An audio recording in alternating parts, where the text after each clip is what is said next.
Bismillahirrahmanirrahim. Assalamualaikum warahmatullahi wabarakatuh. Tuan-tuan dan puan-puan yang dirahmati Allah sekalian. Ini diagram peringkat ketiga. Tuan-tuan belum belajar lagi tahu. Saya cuma nak bagi tahu je. Kalau tuan-tuan buka diagram peringkat yang ketiga, ni macam saya sebut tadi dalam video kita yang pertama. Ya. Yang ni pelajaran peringkat ketiga untuk isim untuk isim, untuk fa'il, untuk haraf kemudian Kalau untuk isim tuan-tuan buka So isim ada dua jenis. Satu isim yang mabni, satu isim yang mu'rab yang boleh diubah baris. Jadi isim yang boleh diubah baris tu dia boleh berubah kepada tiga jenis perubahan. Dia boleh marfu', dia boleh mansub, dia boleh majrur. Okey, sekarang ni yang ni lebih kurang tuan-tuan tahulah sebab saya pernah sebut tapi kita belum belajar, tuan-tuan jangan risau. Jadi ada satu yang tak masuk dalam 1 2 3 nombor pun tak masuk dalam kelompok mabni. Dia masuk dalam kelompok at-tawabi' ni. So dia masuk dalam kelompok at-tawabi' ni kalau tuan-tuan tengok So at-tawabi' ni apa? Isim yang hanya follow pangkat isim yang lain. Dia ni follow pangkat isim yang lain. Ingat tak saya cerita pasal pangkat datin tu dapat kerana suami dia dapat datuk lah macam-macam. Saya jelaskan kat tuan-tuan, ingat tak? So jenis-jenis at-tawabi' ni ada 4 jenis tuan-tuan. So salah satu daripadanya ialah badal. Nampak ni badal. Badal ni diikut baris isim yang sebanding dengan yang telah ditukar. Ni badal. Dia ada dekat at-tawabi' tuan-tuan. Jadi ini pelajaran kita peringkat ke berapa tuan-tuan? Cuba jawab. Peringkat ketiga. So tuan-tuan kalau tak faham, tuan-tuan janganlah risau.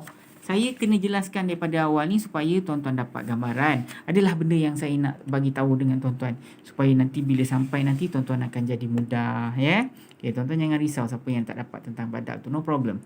Ada lagi satu kita akan bahaskan tentang wa nanti Wa juga boleh menjadi penyebab kenapa subjek tidak berbaris depan seperti biasa. Itu nanti kita bahaskan pada pertemuan kita akan datang tuan-tuan Baik, cuba tuan-tuan tengok Ni ayat yang kita akan bahaskan hari ni.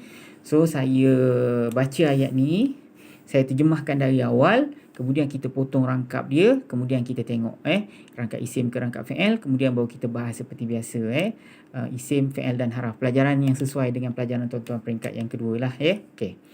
Saya baca tuan-tuan puan-puan simak. A'udzubillahi minasyaitonirrajim. Fatalaqa Adamu min rabbih kalimatin fataba alaihi innahu huwat tawwabur rahim. Baik, fatalaqa Adamu. Fatalaqa Adamu kita ambil sampai ni dulu. Tuan-tuan, okey. Fatalaqa Adamu min rabbih kalimatin fataba alaihi maknanya ialah maka Nabi Adam dia ni rujuk pada Nabi Adam maka dia telah menerima, siapa dia, iaitu Adam maka dia telah menerima siapa yang menerima? Adam yang menerima maka Adam dia telah menerima dari Tuhannya kalimat-kalimat. Kalimat apa? Ni kalimat pengampunan. Ingat tak? Rabbana zalamna anfusana wa illam taghfir lana wa tarhamna lanakunanna minal khasirin. Ingat tak tu doa ataupun taubat Nabi Adam kan? Jadi itulah kalimat yang telah diberikan oleh Allah antaranya Jadi fatalaqa Adamu min rabbih kalimatin. Kata Allah maka Adam dia telah menerima ataupun maka dia telah menerima iaitu Nabi Adam min rabbih dari Tuhannya kalimatin, kalimat-kalimat ataupun beberapa kalimat ataupun kat sini beberapa doa kalimat yang mengajar dia cara bertaubat kemudian fataba alaihi maka dia telah menerima taubat ke atasnya. Maka dia telah menerima taubat ke atas Adam. Siapa yang telah menerima taubat tuan-tuan? Iaitu Allah. Maka taba dia telah menerima taubat.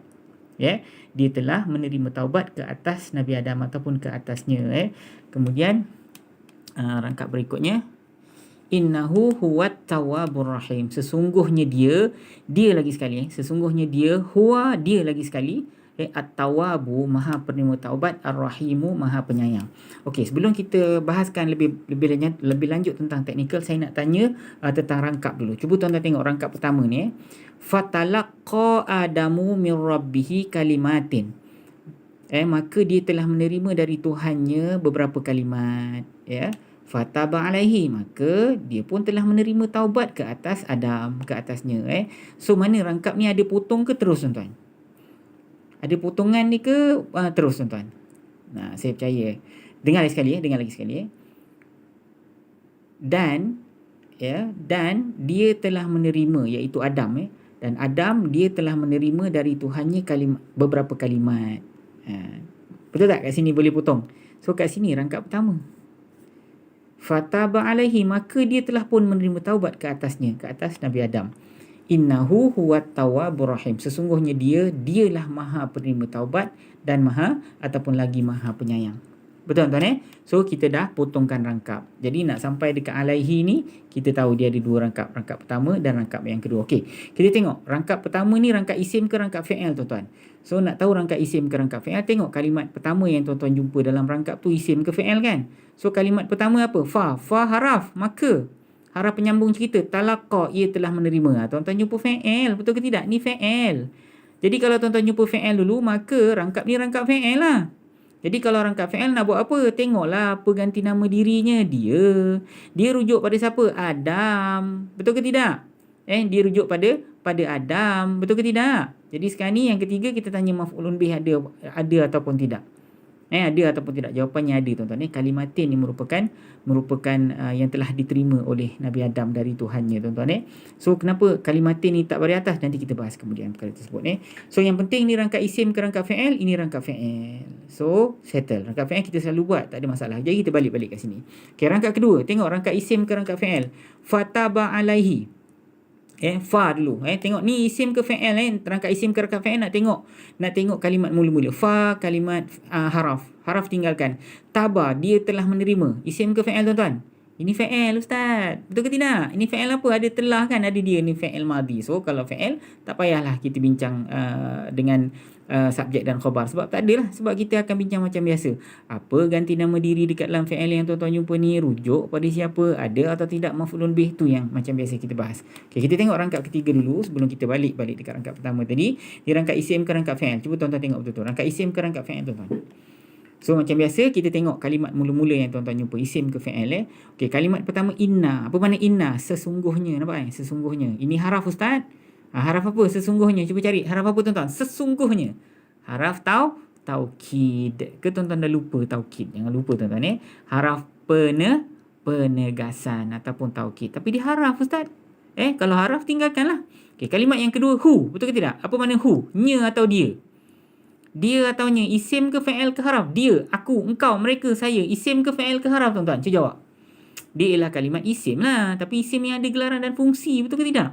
Gelaran ni apa? Isim ganti nama diri. Betul ke tidak? Isim ganti nama diri. So kalau tuan-tuan cuba isim dulu, maka rangkap ini ialah rangkap isim. Jadi kalau rangkap isim kena cari subjek dan khabar. Jadi kalau subjek dan khabar, saya nak tanya, mana subjek dia? Sesungguhnya dia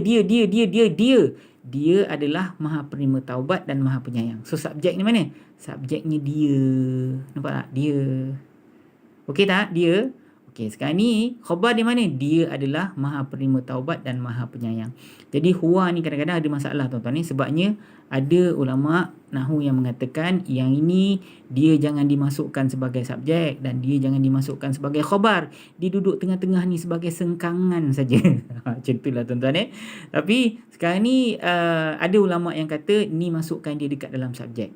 Sesungguhnya dialah maha penerima taubat dan maha penyayang. Dan pandangan yang ketiga, huwa ni adalah merupakan taukid ataupun penegasan. Kan dua kali dia. Sesungguhnya dialah maha penerima taubat dan maha penyayang. Tuan-tuan ikutlah mana yang tuan-tuan rasa selesa. So kalau tuan-tuan tanya kita tak payah bahas pun tentang perkara tu. Tuan-tuan boleh decide mana-mana yang tuan-tuan suka. Cuma nanti sampai dekat huwa ni, kita bahas dia ialah kalimat isim yang ada gelaran dan fungsi. Gelarannya ialah isim ganti nama diri. Fungsi dia apa? Menjadi ganti nama diri kepada seseorang. So kalau macam tu dia jadi ganti nama diri kepada siapa? Dia jadi ganti nama diri kepada hu ini. Hu rujuk pada siapa? Allah Azza wa Jalla, tu jawapannya. Tuan-tuan Okey, kita pergi pada rangkap yang pertama balik semula. Fatalaqqa, fa maka so ini haraf penyambung cerita ataupun ataf Talaqqa, dia telah menerima. Ini ialah kalimat fi'il. Fi'il apa ada telah? Fi'il madhi. Betul ke tidak? So kalau fi'il madhi, fi'il lah apa ganti nama diri? Ia. Pak, dia telah menerima taubat dari Tuhan. Dia telah menerima dari Tuhannya. So dia rujuk pada siapa tuan-tuan? Dia rujuk pada Nabi Adam alaihissalam. Ada atau tidak maf'ulun bih? Jawapannya ada. Apa yang diterima oleh Nabi Adam daripada Tuhannya? Kalimat-kalimat ni lah. Ini maf'ulun bih. Okey, kalau maf'ulun bih, kenapa ustaz dia tak baris atas? Ustaz kata kalau maf'ulun bih kena baris atas. Jawapannya, ini sebenarnya dia baris atas. Dia berpangkat mansub sebenarnya. Tapi ini jamak muannas salim. Betul ke tidak? Kalau jamak muannas salim, dia kalau mansub tak boleh baris atas, dia kena baris bawah. Tuan-tuan tak akan jumpa muslimata, tak ada. Kafirata, mu'minata, jamak muannas salim haram berbaris atas.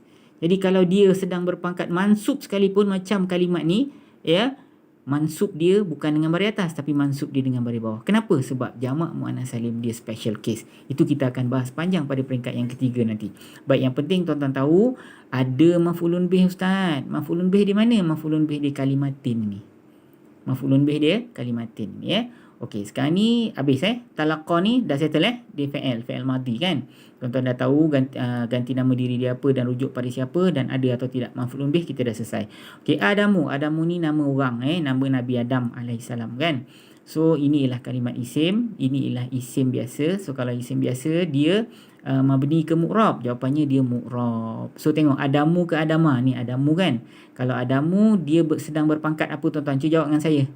Dia sedang berpangkat apa? Pangkat apa tuan-tuan? Pangkat marfu'. Betul ke tidak? Dia sedang berpangkat marfu'. Mana tanda marfu' dia ni? Dhammah ni. Itu saja pelajaran kita peringkat kedua. Okey, min. Min isim ke fi'il ke haraf? Ini ialah kalimat haraf. Haraf apa? Haraf jar. Haraf jar. Apa kerja haraf jar? Membaris bawahkan kalimat isim yang selepas dia. Baik, tuan-tuan, apa di kalimat selepas min? Rabbi. Cuba tengok Rabbi. Rabbi ni ada dua kalimat. Yang pertama Rabbi, yang kedua hi kan? Okey, Rabbi dulu tuan-tuan. Okey, ni soalan kuis kita Rabbi ni tuan-tuan dengar soalan saya Rabbi ni isim ke fi'il ke haraf? Okey, tuan-tuan kata di isim Baik, tanda isim ni mana? Ni baris bawah ni. Okey. Sekarang ni dia isim yang ada gelaran dan fungsi ke isim biasa Rabbi? Tuan-tuan, dia isim biasalah. Jadi kalau isim biasa dia mu'rab, dia boleh baca Rabbu di tempat lain, boleh baca Rabba di tempat lain. Tapi di sini dia dibaca Rabbi. Jawapan saya soalan saya sekarang ni tuan-tuan, kalau dia tuan-tuan dibaca Rabbi kat sini kan, dia sedang berpangkat apa?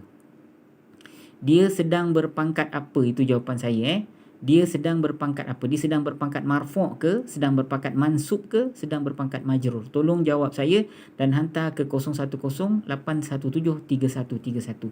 Rabbi ini dia kalimat isim biasa. Dia sedang berpangkat apa? Tolong jawab saya Okey, he maknanya nya atau dia So inilah kalimat isim. Isim yang ada gelaran dan fungsi, iaitu isim ganti nama diri.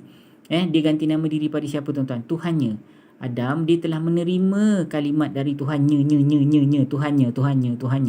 Nya ni rujuk pada Adam lah balik.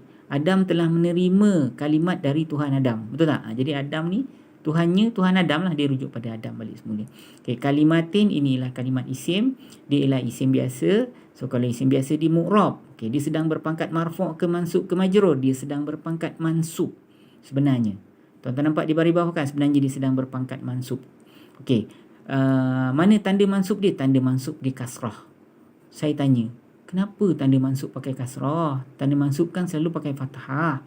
Jawapannya, ustaz, ini jamak muannas salim. Jamak muannas salim dia ada special sikit. Ustaz akan belajar nanti peringkat ketiga.